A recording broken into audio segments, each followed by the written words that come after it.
Protocol News, I'm Ryan Moon. Today, 8 people left the Ethereum Foundation in 4 months. No one's running all core devs. 8 people have left the Ethereum Foundation this year. 2 executive directors, 3 protocol cluster leads, and now 2 core researchers, spanning every layer of the organization in roughly 4 months. The official line is that the roadmap is fine, the devnets are live, and this is just organizational evolution. And here is the thing, they might be right about the roadmap, but that is not actually the question worth asking. The question worth asking is what kind of institution the Ethereum Foundation actually is, and whether the thing that makes it work can survive in a box after the people who built it walk out the door. Let's start with the timeline, because the compression here matters. In January of last year, Vitalik Buterin announced a sweeping leadership restructuring in response to community criticism about Ethereum's direction. 2 months later, the foundation installed Xiaowei Wang and Tomasz Stanchak as co-executive directors. By December of that year, the FOCIL upgrade shipped to mainnet, introducing PeerDAS, raising the gas limit on the path to 200 million, and the foundation's protocol cluster era looked like it was working. Then in February of this year, Stanchak stepped down. He had been co-executive director for less than 1 year. The official post said he decided to step down. One outlet reported he left to pursue AI initiatives. That detail appears nowhere in the official announcement. It remains unverified. Then in mid-April, Trent Van Epps and Josh Stark announced departures within roughly 1 day of each other. No stated reason for either. Josh Stark had been at the foundation for somewhere between 5 and 7 years, depending on which outlet you read. And those two numbers are not reconcilable by rounding, which tells you something about how carefully anyone is tracking this. By May 11th, the foundation announced that Tim Beiko, Barnaby Mono, and Alex Stokes, the 3 founding coordinators of the protocol cluster, were all leaving or on sabbatical. 3 new coordinators named Will Corcoran, Kev Wedderburn, and Frederick. 8 days later, Carl Beek and Julian Ma announced their departures. Beek had been at the foundation for 7 years, Ma for 4. That is the timeline. 8 named exits in 4 months, every layer of the org. Now here is the mechanism the coverage is mostly missing. The Ethereum Foundation does not write Ethereum. The client teams do, Prism, Lighthouse, Nethermind, Geth, and others. And they are independent organizations that the foundation does not employ or control.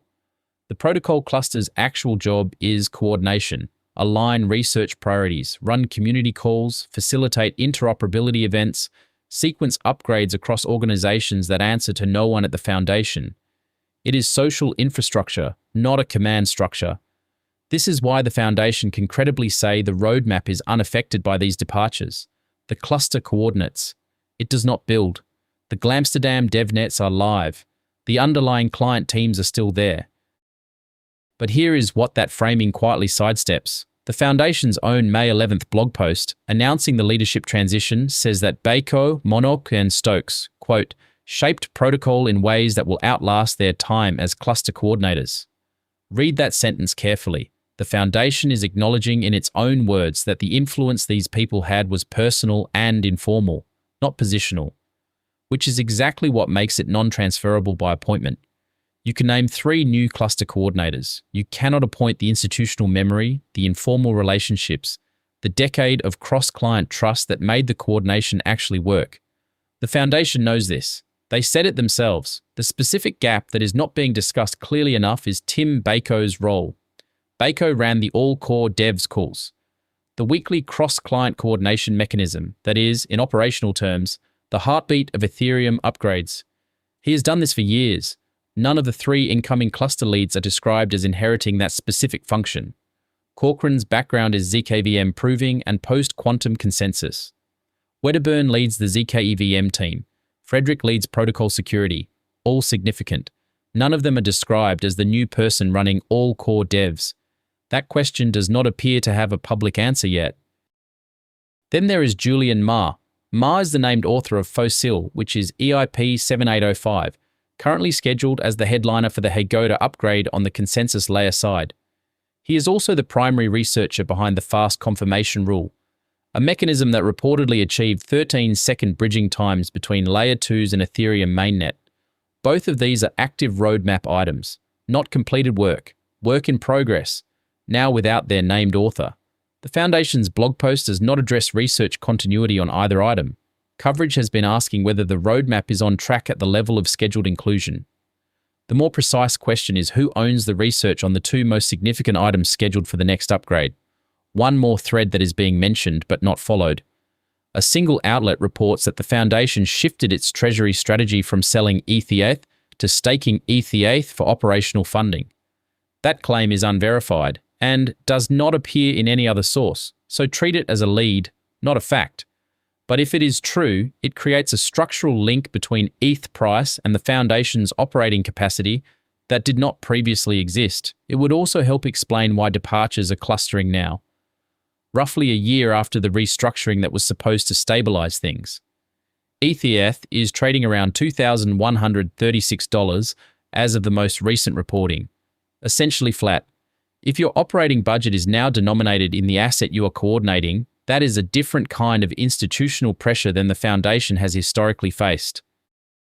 The community is noticing. Andy, co-founder of the Roll-Up podcast, asked publicly, "What is happening at the EF?" Julian Ma, a community figure, put it more directly, "Why can't the EF just be transparent about things?" The Foundation's response to this pressure has been to emphasize continuity, note that the roadmap is proceeding, and describe the transition as an opportunity to refocus.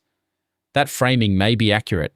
It is also the framing you would produce if you wanted to minimize alarm, regardless of the underlying reality. The two are not distinguishable from the outside, which is precisely the problem. So here is what this actually is. The Ethereum Foundation's coordination model was always a bet that informal influence and institutional trust could substitute for organizational authority in a system where no one has organizational authority. The protocol cluster was the mechanism designed to make that bet pay off. The founding cluster leads are now gone. The person who ran the primary cross-client coordination call has no named successor in that specific role. And the two most significant active research items for the next upgrade just lost their primary author. The Foundation says the roadmap is fine. The roadmap may well be fine. But what is being stress-tested right now is not the roadmap. It is whether the coordination layer that sequences the roadmap is robust, or whether it was, all along, a few specific people doing a job that looked institutional from the outside. What to watch? Who takes the all-core devs call? What happens to FOCIL's specification process without Ma? And whether Alex Stokes comes back from sabbatical, or whether sabbatical turns out to be a softer word for something else. That's Protocol News. I'm Ryan Moon. None of this is investment advice. Protocol is for information and entertainment. Don't trust, verify, and always do your own research. Grab News. Thomas.